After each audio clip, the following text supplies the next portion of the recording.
بسم اللہ الرحمن الرحیم۔ اس ویڈیو میں حضرت سیدنا صدیق اکبر رضی اللہ تعالیٰ عنہ کی شان آپ کی سماعتوں کی نظر بیان کر رہا ہوں۔ ایک دفعہ کا ذکر ہے کہ حضور صلی اللہ علیہ وآلہ وسلم فجر کی نماز پڑھائی۔ حضور پاک صلی اللہ علیہ وسلم نے فجر کی نماز پڑھی اور حضور پاک صلی اللہ علیہ وسلم نے فجر کی نماز پڑھا کر فرمانے لگے کہ بھائی کسی بندے نے روزہ رکھا ہوا ہے۔ حضرت عمر فاروق رضی اللہ عنہ کہتے ہیں رات کو میرا ارادہ تھا رکھوں اور سویرے میرا ارادہ بدل گیا، پھر میں نے روزہ نہیں رکھا۔ حضور صلی اللہ علیہ وسلم نے دوسری دفعہ پوچھا بھائی کسی اور نے روزہ رکھا ہے؟ تو حضرت ابو بکر صدیق رضی اللہ تعالیٰ عنہ نے ہاتھ کھڑا کیا اور عرض کی یا رسول اللہ میں نے روزہ رکھا ہوا ہے۔ آپ حکم نہ دیتے تو نہ بتاتا، اور روزہ رکھنا بھی آپ نے ہی توجہ دلائی ہے تو حکم بھی آپ کا تھا کہ روزہ کس نے رکھا ہے تو بتا دیا۔ حضرت عمر رضی اللہ تعالیٰ عنہ کہتے ہیں حضور صلی اللہ علیہ وسلم نے فجر کی نماز پڑھائی تو حضور صلی اللہ علیہ وسلم نے دوسرا سوال کیا، پوچھا کہ کسی نے کسی بیمار کی تیمارداری کی ہے؟ تو حضرت عمر فاروق رضی اللہ تعالیٰ عنہ کہتے ہیں کہ میں نے فٹافٹ عرض کی کہ یا رسول اللہ ابھی تو نماز فجر پڑھی ہے، تو اب گھر جائیں گے تو تیمارداری کریں گے نا، تو گھر جائیں گے کسی کی تیمارداری کریں گے؟ تو حضور صلی اللہ علیہ وسلم نے فرمایا عمر تو ٹھہر جا، جلدی نہ کر، ٹھہر تو جا ذرا، رک تو صحیح۔ تو عمر فاروق رضی اللہ تعالیٰ عنہ فرمانے لگے میں چپ ہو گیا۔ تو حضور صلی اللہ علیہ وسلم نے پاک صلی اللہ علیہ وسلم نے فرمایا بتاؤ بھائی کسی نے کسی بیمار کی تیمارداری کی ہے؟ تو صدیق اکبر رضی اللہ تعالیٰ عنہ نے ہاتھ کھڑا کیا، سبحان اللہ، عرض کی یا رسول اللہ عبد الرحمن بن عوف رضی اللہ عنہ 2-3 دن سے نماز پڑھنے نہیں آ رہے تو رات میں نے پتہ کرایا تو پتہ چلا بیمار ہیں، اور حضور صلی اللہ علیہ وسلم مجھے یہ بھی پتہ ہے کہ وہ میرا یار ہے، مجھے پتہ ہے رات کو جلدی سوتا ہے پر تہجد میں ضرور اٹھتا ہے، رات کو جلدی سوتا ہے پر تہجد میں ضرور اٹھتا ہے۔ تو حضور پاک صلی اللہ علیہ وسلم میں بھی ذرا فجر کے وقت جلدی اٹھ جاتا ہوں تو فجر میں آنے سے پہلے عبد الرحمن بن عوف کی تیمارداری کر کے آیا ہوں۔ سبحان اللہ، کیا شان ہے صدیق اکبر رضی اللہ عنہ کی۔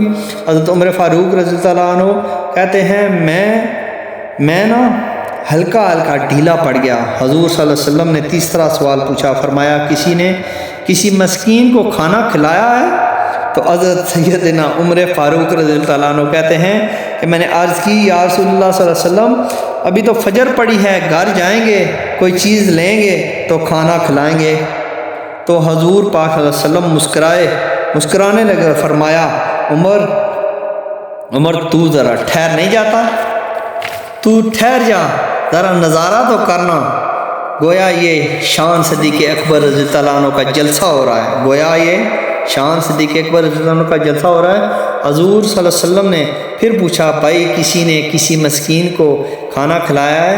تو حضرت عمر فاروق کہتے ہیں لوگ سارے دائیں بائیں دیکھ رہے تھے تو میں چپکے ابو بکر صدیق رضی اللہ عنہ کو دیکھ رہا تھا۔ حضرت عمر فاروق کہتے ہیں کہ مجھے پتہ تھا کہ بولنا تو ابو بکر صدیق نے ہی ہے، اور میرا دل خیال کرتا ہوں، اور میرا دل کر رہا تھا کہ کہہ دوں جناب جواب دیں، آپ صدیق اکبر رضی اللہ عنہ آپ جواب دیں۔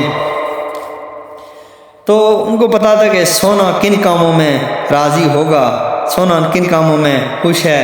بھائی یہ نکتہ انہوں نے پال لیا تھا۔ حضور صلی اللہ علیہ وسلم نے فرمایا بتاؤ کسی مسکین کو روٹی کھلائی ہے؟ حضور صلی اللہ علیہ وسلم نے دوبارہ پوچھا کہ کسی نے کسی مسکین کو روٹی کھلائی ہے؟ جناب صدیق اکبر رضی اللہ عنہ نے ہاتھ کھڑا کیا، عرض کی یا رسول اللہ صلی اللہ علیہ وسلم سویرے اٹھا ہوں تو چھوٹا بیٹا بھی اٹھ گیا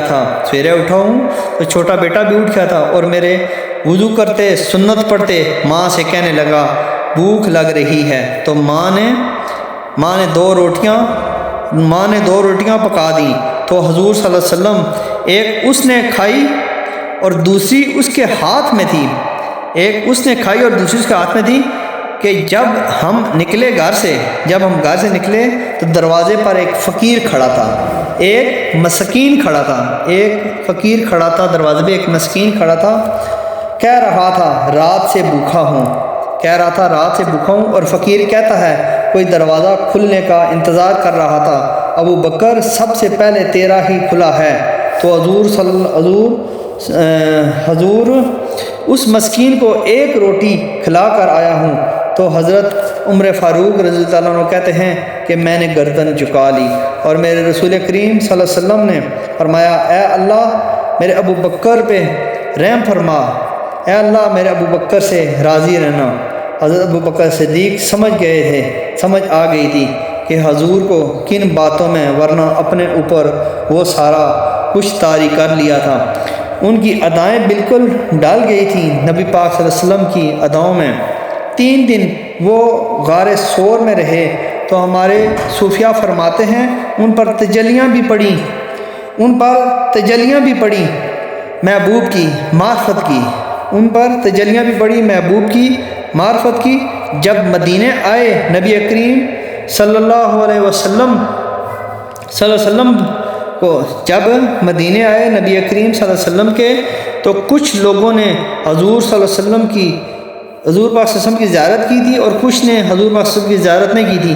تو کچھ آتے تو کوئی آپ کی دستبوسی کر کے بیٹھ جاتے، حضرت ابو بکر صدیق سے ہاتھ نہ ملاتے، اور کچھ ابو بکر صدیق سے ہاتھ ملاتے تھے اور حضور پاک صلی اللہ علیہ وسلم سے ہاتھ ہی نہ ملاتے۔ ویورز میری بات پہ توجہ ہے، میری بات کو سن رہے ہیں، اس ویڈیو کو غور سے سنیں تاکہ آپ کو اس کا سبق پتہ چلے اور حضرت صدیق اکبر رضی اللہ عنہ کی شان کا پتہ چلے۔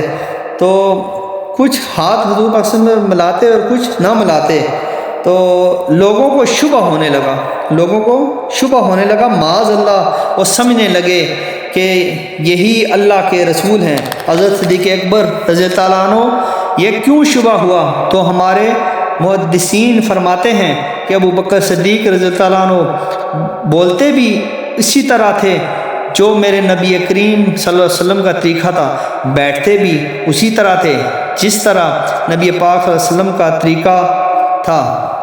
تو انہوں نے، اور جس طرح حضور پاک صلی اللہ علیہ وسلم کے امامے کا جو پیج ڈھیلا رہ جاتا تھا، وہی پیج حضرت صدیق اکبر رضی اللہ عنہ کے امامے کا پیج ڈھیلا رہ جاتا تھا۔ اس طرح اپنے آپ کو مزاج میں ڈالا تھا کہ کوئی فرق ہی نظر نہیں آتا تھا۔ وہ کہتے ہیں کہ جب ابو بکر صدیق رضی اللہ عنہ نے دیکھا کہ لوگوں کو شک ہو رہا ہے، کوئی میرے ساتھ ہاتھ ملا کر بیٹھ جاتے ہیں، تو حضرت صدیق اکبر رضی اللہ عنہ نے کوئی ایسا کہا، حضرت صدیق اکبر رضی اللہ عنہ نے کہا کہ کوئی ایسا کام کرنا چاہیے کہ پتہ چلے کہ آقا کون ہے اور غلام کون ہے۔ تو اٹھے حضرت صدیق اکبر رضی اللہ عنہ، اٹھے، کانوں پہ چادر تھی تو وہ اتار کر حضور پاک صلی اللہ علیہ وسلم پہ سایہ کر دیا۔ لوگوں کو پتہ چل گیا کہ یہ سایہ کرنے والا کوئی غلام ہے اور جس پر سایہ کیا جا رہا ہے وہ آقا ہے۔ تو کیا خوبصورت نقطہ لکھا ہے مفسرین نے، شاعرین فرماتے ہیں تھوڑی دیر کے لیے حضرت ابو بکر صدیق رضی اللہ عنہ نے حضور پاک صلی اللہ علیہ وسلم کے سر انور پہ چادر کا سایہ کیا کیا ہوا تھا۔ اللہ کے رسول صلی اللہ علیہ وآلہ وسلم نے احسان کا بدلہ یہ دیا، نیکی کا بدلہ یہ دیا کہ قیامت تک ان کی قبر پر اپنے گنبد کا سایہ فرما دیا۔ تو یہ تھی شان حضرت صدیق اکبر رضی اللہ عنہ کی۔ اگر یہ میری ویڈیو آپ کو پسند ہے، اس کو لائک شیئر کر کے میرے چینل کو سبسکرائب ضرور کیجیے گا۔ آپ کی دعاؤں کا طلبگار نالجیت راجہ۔ اسی ویڈیو کے ساتھ اپنے میزبان نالجیت راجہ کو اجازت دیجیے۔ اللہ حافظ۔